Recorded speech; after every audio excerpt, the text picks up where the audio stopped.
नमस्कार दोस्तों, story audio book Mumbai channel में आपका स्वागत है। अगर आपको ये कहानी पसंद आती है तो चैनल को सब्सक्राइब करें। तो चलिए शुरू करते हैं।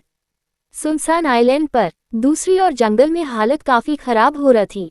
प्लेन क्रैश से बचे हुए लोगों का सामना अजगर से होता है और वह किसी आदमी को बचा रही थी, लेकिन वो अजगर उस बेहोश आदमी की ओर जाता है। तभी तेजी से कोई अजगर और उस आदमी के बीच आकर खड़ा हो गया। वह गार्ड्स जो उसकी रक्षा कर रहे थे वह तो डर से वहीं पर खड़े हो गए, कहीं अजगर उनके बॉस को निगल ना जाए। लेकिन तभी किसी परिचित को देखकर उन्हें उम्मीद की किरण नजर आने लगी। उसमें से एक आदमी चिल्लाकर बोला, हमारे बॉस को यहाँ से ले जाओ, हम इसे यहीं पर रोक कर रखते हैं। लेकिन अभी वह कुछ आगे बोलता, तभी वह परछाई उस अजगर की आंखों में गौर से देखने लगती है।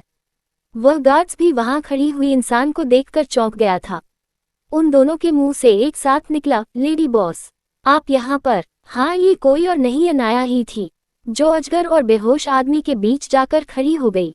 तभी अनाया ने तुरंत उस अजगर को काबू में कर लिया और उसकी आंखों में देखते हुए धमकाने की अंदाज में बोली, खबरदार एक कदम भी आगे बढ़े। वह अजगर पहले ही अनाया के काबू में आ चुका था, इसीलिए वह दूर जाकर कुंडली मारकर बैठ गया। वही वह गार्ड्स तो अविश्वास से अनाया को देख रहे थे, जैसे उसकी लेडी बॉस कोई भगवान हो, क्योंकि इतने बड़े अजगर को उसने एक नज़र से ही काबू में कर लिया। अनाया पीछे मुड़कर देखती है तो वहां पर वह दोनों गार्ड्स खड़े हुए थे। अनाया उन्हें पहचानती तो नहीं थी, लेकिन वह समझ गई थी कि वह हर्षवर्धन के ही लोग होंगे, क्योंकि उसने अनाया को लेडी बॉस कहा था। तभी अनाया उसके पास जाते हुए डरी हुई आवाज में बोली, हर्ष कहाँ है? मैं कब से उसकी खोज कर रही हूँ, मुझे उसके बारे में कुछ पता नहीं चल रहा है। वह गार्ड्स भी जो अब तक खुद को बहुत स्ट्रॉन्ग दिखा रहे थे, वह परेशान आवाज में बोले, लेडी बॉस की हालत काफी खराब है, हमें जल्द से बाहर जाना होगा, हमें मदद बुलानी होगी। अनाया इसे सुनकर डर गई। वह तुरंत डरी हुई आवाज में बोली, मुझे तुरंत उसके पास लेकर जाओ। वह गार्ड्स उसे एक झाड़ियां की ओर ले जाता है। वहां जाकर देखते हैं एक खून से भरा हुआ आदमी जमीन पर गिरा हुआ था, जिसके पेट में एक लोहे की चीज घुसी हुई थी, जिसे देखकर अनाया की आंखों में पानी आ गया। वह तुरंत दौड़कर हर्षवर्धन के पास गई और फूट फूट कर रोने लगी, क्योंकि उसने अपने बुरे से बुरे वक्त में यह नहीं सोचा था कि वह हर्षवर्धन को कभी इतनी क्रिटिकल सिचुएशन में भी देखेगी। वह इस वक्त डर से कांप रही थी, उसने खुद का होश खो दिया था। वह गार्ड्स भी तुरंत अपने बॉस के पास खड़े हो गए, वह भी परेशान हो रहे थे अपने बॉस की ऐसी हालात देखकर। मां तभी पीछे से गंभीर आवाज आई, मास्टर जल्द से जल्द बॉस को चेक करो, हमारे पास वक्त नहीं है। अनाया इस तरह से टाइम वेस्ट नहीं कर सकती है। नहवी तुरंत होश में आए और वह हर्षवर्धन की जांच करने लगी, लेकिन उसकी जांच करते ही उसके हाथ कांपने लगी, क्योंकि हर्षवर्धन की हालत काफी क्रिटिकल थी।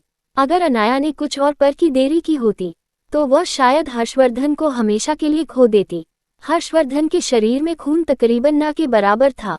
अनाया के पास ज्यादा वक्त नहीं था।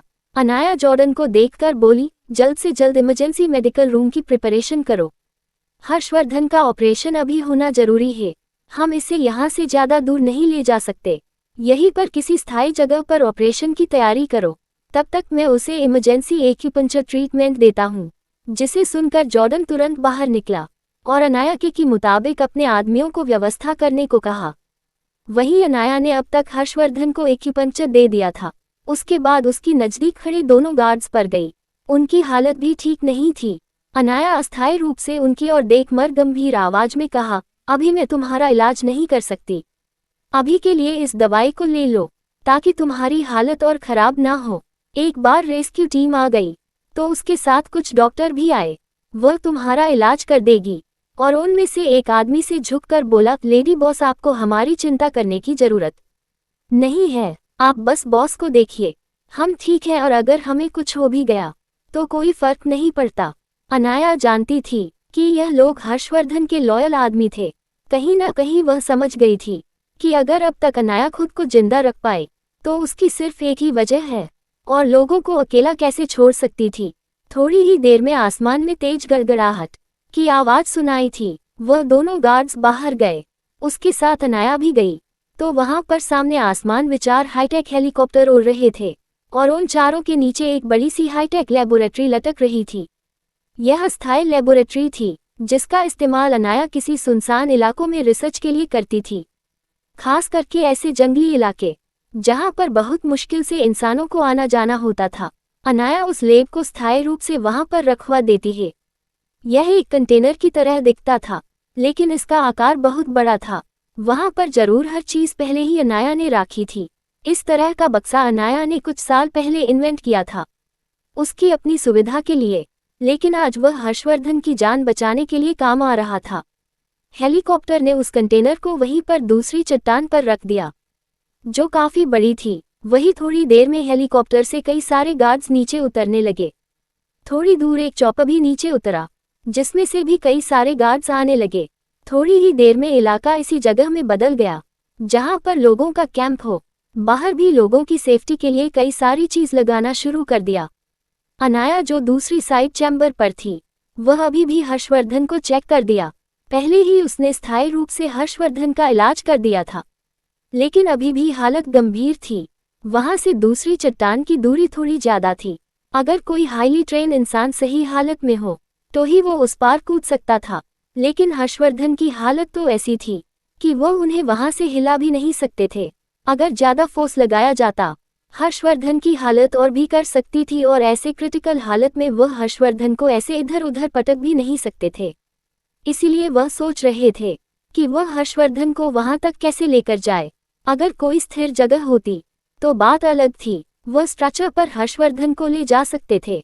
लेकिन ये बात अलग थी, अगर यहाँ पर हेलीकॉप्टर का इस्तेमाल भी किया तो भी मामला इतना सीधा नहीं था, क्योंकि यहाँ पर बहुत बड़े बड़े पेड़ थे और हर तरफ झाड़ियाँ थी, जहाँ पर हेलीकॉप्टर को इतनी आसानी से उड़ाना पॉसिबल नहीं था।